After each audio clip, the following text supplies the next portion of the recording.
అంటే ఇప్పుడు కొత్తగా మనము పార్టీ వచ్చింది, చంద్రబాబు నాయుడు గారు వచ్చారు, ప్రజలందరూ విశ్వసించి నమ్మారు. జగన్ పరిపాలన పూర్తి స్థాయిలో చూసి అది ఫెయిల్యూర్ అయిందన్న సంగతి ఎరిగి ప్రజలందరూ పూర్తిగా చంద్రబాబు నాయుడు గారికి మద్దతు ఇచ్చారు.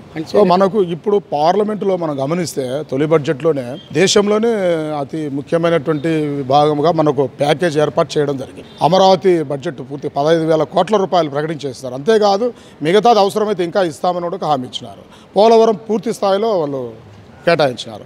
వెనకబడిన జిల్లాలు కూడా రాయలసీమ మిగతా వెనకబడిన జిల్లాలకు ప్యాకేజ్ ఇస్తామన్నారు. సో మెయిన్ పెద్దవి ఆయన సాధించుకొని వచ్చేసారు. పూర్తిగా ఎన్ని చక్కబెట్టుకొని ఇవి ఒకటొకటి చెప్పిన హామీలు పూర్తిగా ఇస్తారనే నమ్మకం అయితే మాకు పూర్తిగా నమ్మకం ఉంది.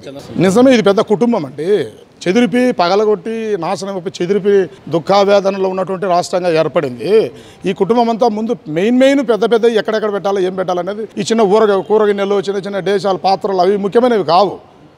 సో మనకు కావాల్సిన ఇంకా అమలు చేయలేదని అంటున్నారు కదా, అమలు చేసేదానికి ఇంకా కూర్చోవాలి కదా, ఇంకా సిద్ధపరచుకోవాలి కదా పూర్తి స్థాయిలో. కాబట్టి మనకు కావాల్సిన నిధులు పెద్దవి తీసుకొచ్చేసినాడు, అవి సక్సెస్ అయిపోయినాయి.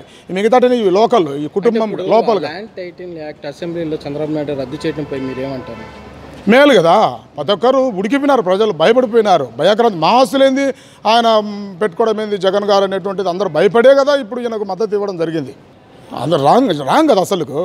గవర్నమెంట్ మా భూములకు మా పాస్బుక్ల మీద ఆయన ఫోటో పెట్టడం ఏంటి? ఇది చాలా వింతగా ఉండేటువంటి దేశంలో ఎక్కడా లేనటువంటిది. ఇంకా కొద్ది రోజులు పోతే ఆయన గాంధీ ఫోటో తీసేయండి నాది పెడతాను అంటాడు కరెన్సీ కూడా. అటువంటి లోబిగా తయారైనటువంటి వ్యక్తికి ప్రజలు సరైన సమయంలో చక్కగా బుద్ధి చెప్పినారు. ఇది ప్రజలు బాగా విశ్వసిస్తారు. ఈయన మీద పూర్తి స్థాయిలో నమ్మకం ఉంది. సో ఇప్పటికిప్పటికే ఏదో చెప్పినట్టు ఇవ్వలేదని కాదు, ఇస్తున్నారు. ఒకటొకటి ఆయన ప్రిపేర్ అవుతున్నారు, లోటుబాటు అన్నీ సరిచేసుకుంటున్నారు. వాటి గురించి తొలిత వదిలేస్తే 10వ తేదీ 3 పథకాలు ఇస్తామని కూడా చెప్పినారు. ప్రజలు చాలా హర్షిస్తున్నారు ఈ విషయంలో. అయ్యా మనము గమనిస్తే ఆయన ఎయిర్పోర్ట్లో ఉన్నప్పుడు కోడికొత్తి డ్రామా ఒకటి వేసి ఆయన బుడిపించుకొని చంద్రబాబు నాయుడు గారు చంపించబోయినారు అనేటువంటిది చెప్పినారు. అదంతా ఎరిగినారు. చిన్న ఆయన చంపింది వాళ్ళే మళ్ళీ బాబు గారి మీద పెట్టినారు. ఇవన్నీ ప్రజలు గ్రహించారండి. చాలా ముఖ్యమైనది అసలుకు ఈపు కొట్టద్దురా, ఈపు కొట్టడానికి కడుపు కొట్టద్దు అంటారు. అటువంటి అన్నా క్యాంటీన్ అన్నదానం సుఖీభవ అని ఒక గొప్ప మహత్కార్యం అది అన్న క్యాంటీన్. అటువంటివి పారేసి ఇంకా మా నియోజకవర్గంలో అయితే కడపలో అయితే ఈ అంజద్ బాషా గారు అది పగలగొట్టి పెట్రోల్ బంక్ కట్టుకున్నాడు. మేము 3 సార్లు 4 సార్లు ప్రజలతో అంతరం కలిసి ధర్నా చేశాయా, ఇది ప్రజల కోసం కట్టింది, అంటే ఈ పథకం లేదు, ఇప్పుడు మేము గవర్నమెంట్కి ఉపయోగించుకుంటామని అన్నా క్యాంటీన్ పగలగొట్టి పెట్టినారు.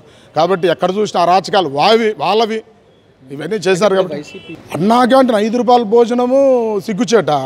సరే అదైనా కానీ మేలే కదా, వాడు రోడ్లమ్మిడి దారులమ్మిడి చెట్లమ్మిడి శ్యామలమ్మిడి ఇదైనప్పుడు అట్టటోళ్ళు తినేవాడు మేలే కదా. మేము కళ్ళారు చూసినామండి, ప్రతి మధ్యతరగతి కుటుంబంలో పేదవాళ్ళందరూ కూడా చదువుకుంటే స్టూడెంట్స్ కూడా ఆటోలు పోయి క్యూలో నిలబడి వాళ్ళ క్యారియర్ పిల్లలకు తీసుకుపోయి పిల్లలకు ఇచ్చినట్టుగా మేము చూస్తున్నాము.